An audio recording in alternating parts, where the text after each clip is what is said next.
This week, we have the story about Moses. Moses lived this amazing life. He was born from a slave family, raised in the king's palace.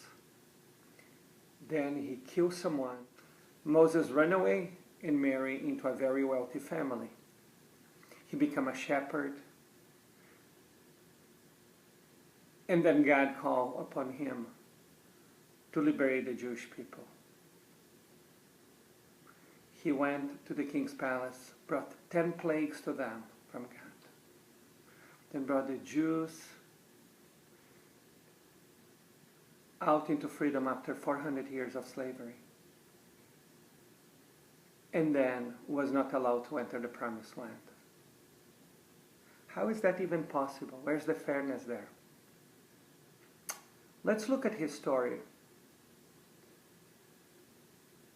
When Moses was called upon God to be a prophet, he said, no, find somebody else, find somebody better. Find somebody better fit to live my life. He refused so much that his wife, Zipporah, was the first woman in history to circumcise her children, because Moses left the last minute possible and didn't even care about circumcising his own children. First time that was recorded in Jewish history. Then when God told him to bring the 10 plagues, every time he needed to negotiate with Pharaoh, he came to God and said, but don't you know, he is Pharaoh. And he was scared to negotiate with him. Then in the desert, he could not convey to the Jewish people the image, what we call here the hologram of this promised land. He was talking to people that have been slaves for 400 years, and he cannot convince them that living in their own land in freedom was better than going back to Egypt or dying in the desert. And in the end of his life, in our Torah portion, all he's allowed to do